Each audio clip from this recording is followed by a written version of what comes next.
Students, आज हम संख्या पद्धति के बारे में अध्ययन करेंगे। नंबर सिस्टम्स जो क्लास 9th का है और ये अदर कंपटीशन के लिए या अदर क्लास के लिए बहुत ही इंपॉर्टेंट है। तो देख रहे हैं नंबर सिस्टम्स, नंबर्स देख रहे हैं, संख्याएं। यहाँ देख रहे हैं संख्याएं हमारी दो प्रकार की हैं। एक है हमारी वास्तविक संख्या, वास्तविक संख्याएं रियल नंबर्स, और दूसरी है काल्पनिक संख्याएं इमेजिनरी नंबर्स, काल्पनिक संख्याएं। तो यहाँ देख रहे हैं जो हमारी वास्तविक संख्याएं हैं, ये 9th 10th या जो आप 1 से लेकर के पढ़ते हैं 9th 10th तक, ये हमारी होती हैं वास्तविक संख्याएं। और काल्पनिक संख्याएं 11th से स्टार्ट होती हैं, 11th में है। तो यहाँ हम देख रहे हैं वास्तविक संख्याएं रियल नंबर्स। रियल नंबर्स जो हैं ये देखेंगे दो प्रकार के हैं। एक है परिमेय संख्याएं रेशनल नंबर, दूसरी है अपरिमेय संख्याएं। तो रेशनल नंबर, परिमेय संख्याएं और अपरिमेय संख्याएं, इन दोनों संख्याओं से मिलकर बनती है वास्तविक संख्याएं। तो वास्तविक संख्याओं में हमारी रेशनल नंबर परिमेय संख्याएं भी होती हैं और अपरिमेय संख्याएं भी होती हैं। अब फिर क्या आगे देखते हैं कि परिमेय संख्याएं, जो परिमेय संख्याएं होती हैं, रेशनल नंबर जो होते हैं, ये देखेंगे दो प्रकार के होते हैं। एक देखेंगे पूर्णांक इंटीजर्स और भिन्नात्मक, जैसे 2/3, ये सारे फ्रैक्शनल नंबर जो होते हैं, इन दोनों से मिलकर बनती है हमारी परिमेय संख्याएं बनती हैं। अब इसके बाद देख रहे हैं आगे पूर्णांक। पूर्णांक जो है ये देखेंगे 3 प्रकार के हैं। देखेंगे धनात्मक पूर्णांक पॉजिटिव इंटीजर्स, पूर्ण संख्याएं होल नंबर्स, ऋणात्मक पूर्णांक निगेटिव इंटीजर्स। धनात्मक पूर्णांक, पूर्ण संख्याएं और ऋणात्मक पूर्णांक, इन तीनों को अगर हम तीनों को मिला देंगे तो तीनों से हमारा बनेगा पूर्णांक इंटीजर्स। तो इंटीजर्स जो पूर्णांक होते हैं उसमें हमारे धनात्मक पूर्णांक होते हैं, पूर्ण संख्याएं होती हैं और ऋणात्मक पूर्णांक हैं। इन तीनों को मिलाने से बनता है हमारा पूर्णांक। अब यहाँ देख रहे हैं पूर्ण संख्याएं होल नंबर्स। होल नंबर्स क्या है हमारी, इसलिए कि प्राकृतिक संख्याएं, प्राकृतिक संख्याएं और शून्य, इन दोनों को अगर हम देखें प्राकृतिक संख्याओं में अगर 0 को भी इंक्लूड कर लेते हैं, प्राकृतिक संख्याओं के साथ अगर 0 भी ले लिया जाता है तो वो पूर्ण संख्याएं कहलाती हैं, पूर्ण संख्याएं होती हैं। अब अगर हम इसमें देखेंगे इसका रिवर्स, अगर उल्टा करते हैं तो सबसे पहले देखेंगे प्राकृतिक संख्याएं नेचुरल नंबर्स।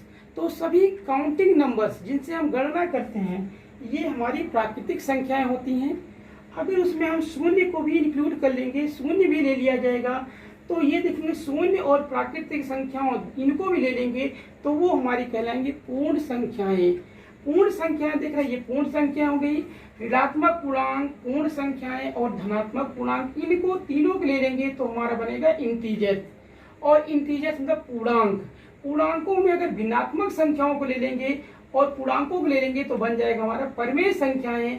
और परिमेय संख्याओं के साथ अगर अपरिमेय संख्याओं को भी ले लिया जाएगा तो बन जाएंगे हमारी वास्तविक संख्याएं।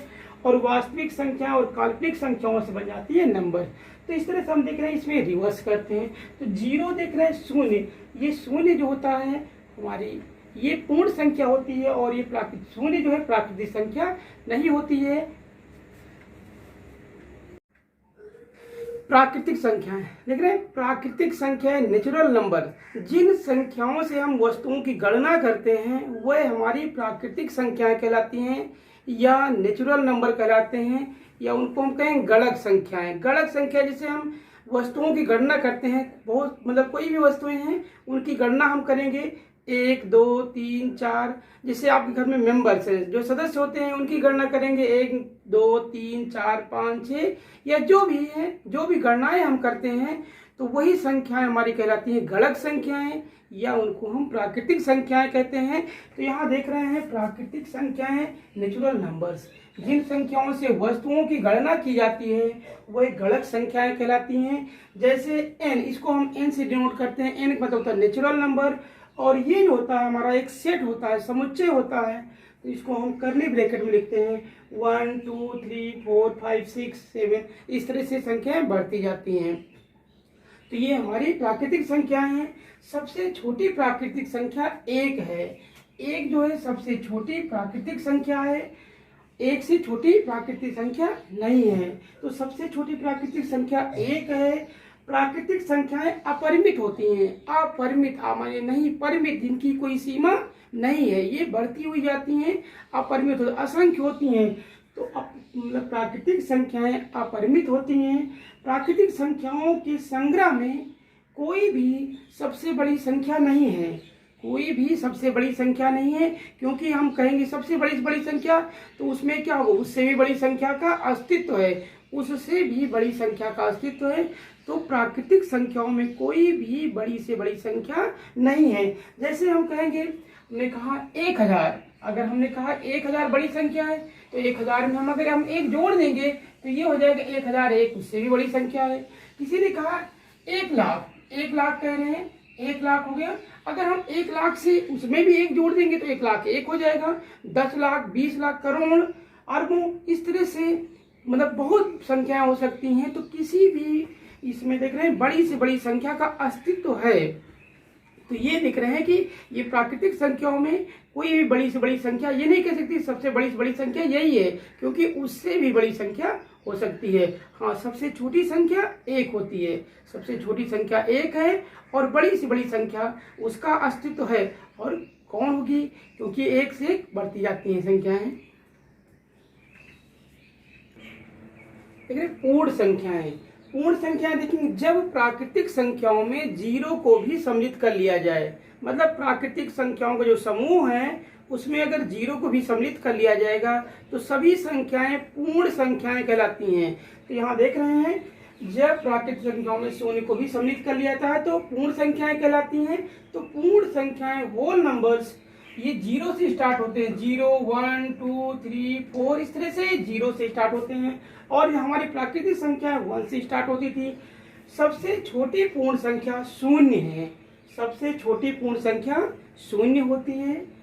प्रत्येक प्राकृतिक संख्या एक पूर्ण संख्या होती है, प्रत्येक प्राकृतिक संख्या एक पूर्ण संख्या होती है। 0 एक ऐसी पूर्ण संख्या है जो प्राकृतिक संख्या नहीं है। 0 के अलावा जितनी भी संख्याएं पूर्ण संख्याएं सभी प्राकृतिक संख्याएं भी हैं, लेकिन 0 ये पूर्ण संख्या तो है लेकिन प्राकृतिक संख्या नहीं है। पूर्णांक, ठीक है, पूर्णांक इंटीजर्स, ऋणात्मक पूर्णांकों को यदि पूर्ण संख्याओं में सम्मिलित कर लिया जाए, यदि देखिए ऋणात्मक पूर्णांकों को पूर्ण संख्याओं में सम्मिलित कर लिया जाए तो प्राप्त संख्याओं का संग्रह पूर्णांक कहलाता है। तो पूर्णांक में हमारे ऋण पूर्णांक और धन पूर्णांक आ जाते हैं। तो यहाँ देख रहे हैं, ये हमारे, इसको हम जेड से डिनोट करते हैं, जेड -5, -4, -3, -2, -1, 0, 1, 2, 3, और ये हमारे कहलाएंगे पूर्णांक। यहाँ देख रहे हैं एक, यहाँ से 1 से लेकर के ये तो हमारी कहलाती है प्राकृतिक संख्याएं, और यदि इसमें 0 को भी सम्मिलित कर लिया जाएगा तो ये हो जाएंगी पूर्ण संख्याएं। और यदि इन पूर्ण संख्याओं में ऋण पूर्णांकों को भी सम्मिलित कर लिया जाएगा तो ये कहलाएगा पूर्णांक। तो पूर्णांकों में देख रहे हैं ऋण पूर्णांक और धन पूर्णांक का संग्रह जो होता है वो हमारा कहलाता है पूर्णांक। इसमें देख रहे हैं ये पूर्ण संख्या है, पूर्ण संख्याओं में ऋण पूर्णांकों को भी सम्मिलित कर लिया जाता है। अब यहाँ देखें पूर्णांकों के गुण दिए गए हैं कि प्रॉपर्टीज क्या होती हैं कि सभी पूर्ण संख्याएं पूर्णांक हैं, सभी पूर्ण संख्याएं पूर्णांक हैं। तो पूर्ण संख्याएं क्या होती हैं, देख रहे हैं पूर्ण संख्याएं होल नंबर, ये होते हैं 0, 1, 2, 3, 4। तो ये सभी पूर्ण संख्याएं, ये हमारी पूर्ण संख्याएं हैं और सभी पूर्ण संख्याएं पूर्णांक हैं, क्योंकि पूर्ण संख्याएं देख रहे हैं ये पूर्णांकों में हैं। सभी पूर्ण संख्याएं पूर्णांक हैं। पूर्णांकों की संख्या अपरिमित होती है, इनकी संख्या क्या होती है, अपरिमित होती है, अनंत होती है। 0 ना तो धन पूर्णांक है और ना ही ऋण पूर्णांक है। मतलब 0, जैसे हम देख रहे हैं 0 है तो इसको हम ये नहीं कह सकते कि +0 या -0, ये नहीं कह सकते। तो 0 ना तो धन पूर्णांक है ना ऋण पूर्णांक, या हम +-0 नहीं लिख सकते हैं। तो 0 ऐसी पूर्ण संख्या जो न धन पूर्णांक है और न ऋण पूर्णांक है। तो 0 ना तो धन पूर्णांक है, ये पूर्णांक है, लेकिन ये धन या ऋण पूर्णांक नहीं है। 0 के बाईं ओर सभी पूर्णांक ऋण पूर्णांक तथा 0 के दाईं ओर सभी पूर्णांक धन पूर्णांक होते हैं। देख रहे हैं इस संख्या रेखा पर हम देख रहे हैं तो ये शून्य है और शून्य के बाईं ओर, ये बाईं ओर सभी पूर्णांक, शून्य के बाईं ओर सभी पूर्णांक ऋण पूर्णांक होते हैं और दाईं ओर सभी पूर्णांक धन पूर्णांक होते हैं। ये हमारा दाईं ओर है और ये हमारा बाईं ओर है और बाईं ओर देख रहे हैं सभी पूर्णांक ऋण पूर्णांक हैं और दाईं ओर सभी पूर्णांक धन पूर्णांक होते हैं। ऋण पूर्णांक शून्य से छोटे तथा धन पूर्णांक शून्य से बड़े होते हैं। ये ऋण पूर्णांक जितने भी हैं ये शून्य से छोटे होते हैं और धन पूर्णांक जो होते हैं वो शून्य से बड़े होते हैं। मतलब ये देख रहे हैं 0 और यहाँ देखेंगे -1 तो 0 देखेंगे -1 is less than 0, -5 is less than 0, सभी ये 0 से क्या है छोटे हैं। और यहाँ देखेंगे 1 is greater than 0, 3 is greater than 0, तो धन पूर्णांक 0 से बड़े होते हैं और ऋण पूर्णांक जो होते हैं वो 0 से छोटे होते हैं और धन पूर्णांक 0 से बड़े होते हैं। देखेंगे ऋण पूर्णांक शून्य से छोटे तथा धन पूर्णांक शून्य से बड़े होते हैं। संख्या रेखा पर स्थित दो पूर्णांकों में प्रत्येक दाईं ओर का पूर्णांक अपने बाईं ओर के पूर्णांक से बड़ा होता है। ठीक है, दाईं ओर का पूर्णांक अपने बाईं ओर के पूर्णांक से बड़ा होता है। जिसे देख रहे हैं हम यहाँ बाईं ओर -5 है और यहाँ देख रहे हैं बाईं ओर -5 है और दाईं ओर -4 है। तो -5 और -4 में अगर हम कंपेयर करेंगे तो माइनस देखेंगे -5 -4 से लेस है। तो माइनस देख रहे हैं -5 और -4 से छोटा है, मतलब -4 बड़ा है।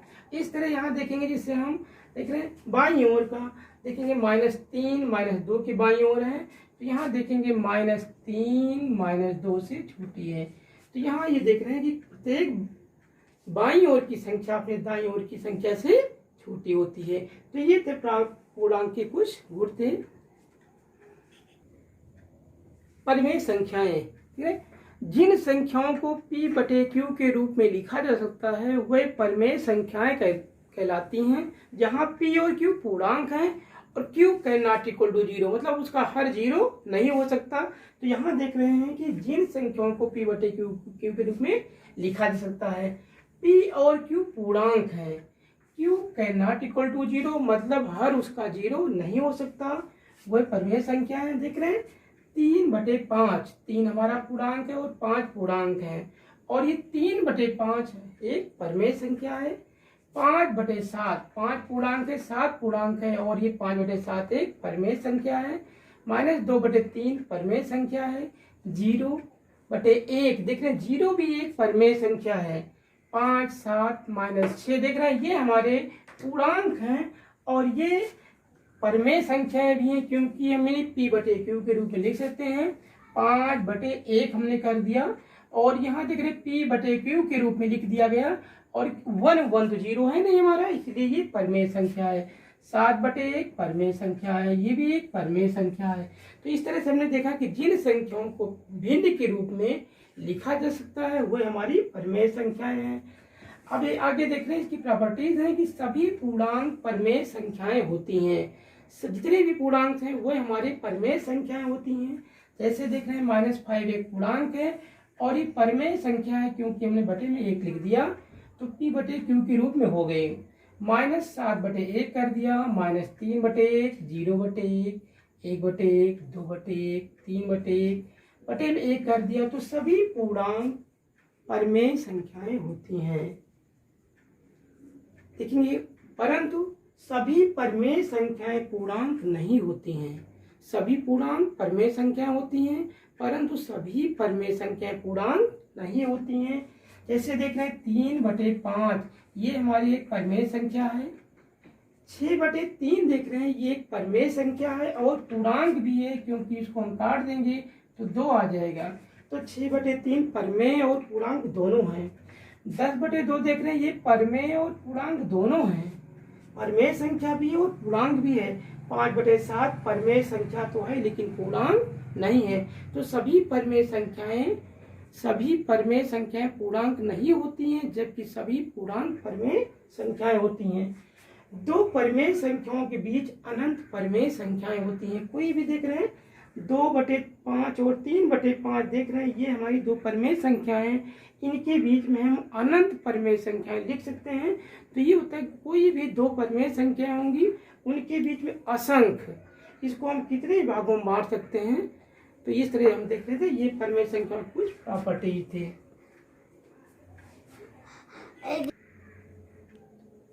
अपरमेय संख्या, अपरमेय संख्याएं जिन संख्याओं को p/q के रूप में नहीं लिखा जा सकता वह अपरमेय संख्याएं कहलाती हैं। जैसे √2, √3, √5, √7 इनको हम भिन्न के रूप में नहीं लिख सकते हैं, तो ये हमारी कहलाती हैं अपरमेय संख्याएं। तो इस तरह से हमने देखा परमेय संख्याएं और अपरमेय संख्याओं के बारे में अध्ययन किया। थैंक यू, मिलेंगे नेक्स्ट वीडियो में।